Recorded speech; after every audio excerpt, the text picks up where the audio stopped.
Welcome to ILTV's Israel Daily. I'm the Darga Velazi, and before we begin, I want to again remind you about our all-new streaming platform, ILTV+. Thousands of you have already signed up, and we're so honored to receive your support. More than that, though, by supporting ILTV+, you're supporting our efforts to grow and deliver more unique content highlighting the truly amazing things Israel has to offer. This including daily morning briefings, exclusive interviews, virtual tours, live streams, and more. And there'll be no ads and no special interests. So again, sign up today at iltv.tv or through all the app stores, Roku TV, and Amazon Fire. Full episodes of ILTV content will no longer be made available on YouTube and social media. And now, coming up in today's newscast. Prime Minister Naftali Bennett holds an emergency meeting with health officials over the new subvariant of the Delta virus. A U.S. base in Syria was hit in an apparent drone attack. Who's behind it? And we'll take a look at a one-of-a-kind rare archaeological discovery of an amethyst seal with a depiction of a plant from biblical times.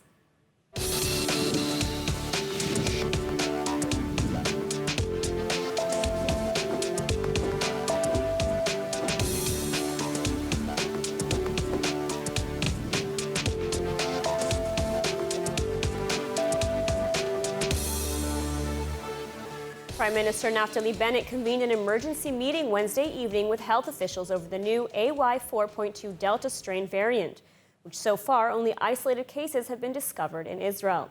The Prime Minister issued a number of new directives meant to curtail the spread of the highly contagious new variant, and said the plan to allow tourists into Israel may now have to be updated. So joining us now to discuss the latest developments is Professor Nadav Davidovich, Director of the School of Public Health at Ben-Gurion University. Thank you for joining us.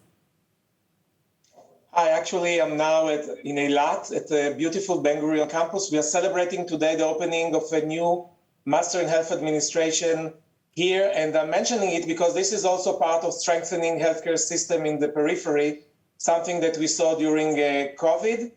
I must say that, watching all the media announcement about the subvariants, so I think that sometime in Israel we are between a scandal and a festival. We need to be, more proportionate. We are going to see we saw already many variants. This is because there are so many countries with low vaccination rates.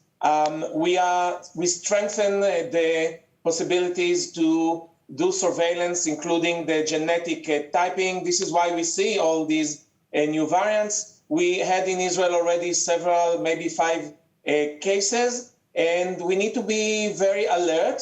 And we need especially to strengthen the international health regulation, things that we started already in 2007, and there was no budget. Before we jump to that, what do we know about this new strain so far, right? You're saying that from what it sounds like, we shouldn't be too worried about it, although the Prime Minister is holding late-night meetings, with health officials over this.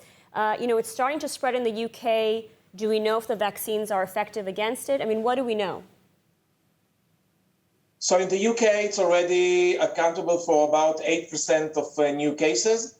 It's very similar to the Delta variant with 2 new mutations on the spike protein, and we are following this variant to see if maybe it's spreading faster, maybe the vaccine is less efficient, and also about the clinical symptoms. None of all these 3 components now, there is any proof that it's different from the Delta variant, but we need to be very alert. I need to remind us that between April to July, because we were not alert enough and we were not doing genetic typing, the Delta variant entered in April, and after a few months actually took over.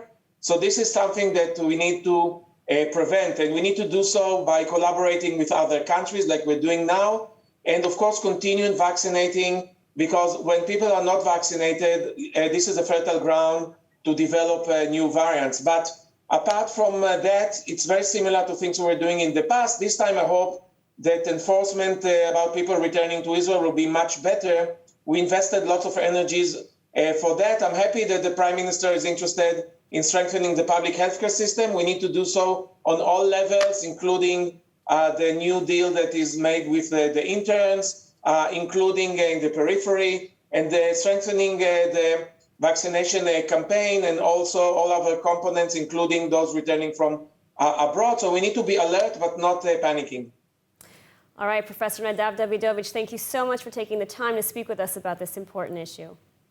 And again, from Eilat with the new program, congratulations. The mayor will be here, and it's very important to strengthen the periphery. Thank you. Best of luck with that. Thank you. Thank you. Now, turning to Israel's borders. According to multiple reports, a U.S. base in Syria was hit in an apparent drone attack on Wednesday evening, in a serious escalation in the region. And so, joining us now to discuss the latest attack and who's behind it, and to address the new activity in the region, is Dr. Mordechai Kedal, Middle East expert and lecturer at Bar Ilan University. Thank you for joining us. Thank you, Lida, for having me here. Now, regarding Syria, we've heard reports that there was a drone attack on U.S. forces in Syria. I mean, what do we know about this? Is Iran behind this?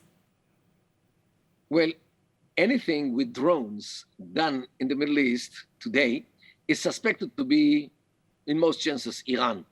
This is how they attacked Saudi Arabia. This is how they attacked the Americans in Iraq. This is how they attacked only a couple of hours ago the Americans in Syria. This is their new method, and they actually take advantage of the fact that the Americans are reluctant to retaliate against Iran for years already. Now, what is the purpose of this attack? I mean, why would Iran attack now? Apparently, they know about an American attempt to do something against the Iranian expansion on the Syrian soil. And large parts of Syria today are under the control of the pro-Iranian militias, which are actually directed directly from Tehran.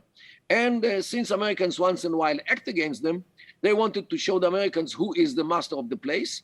And they actually take advantage of the fact that the American administration today shows weakness when it comes to the Middle East, especially vis-a-vis Iran, because this administration wants Iran to go back to the negotiations. So this administration will not act against Iran as much as this regime in Iran suspects. So it allows itself to actually kill American soldiers because they know that the American administration will do nothing.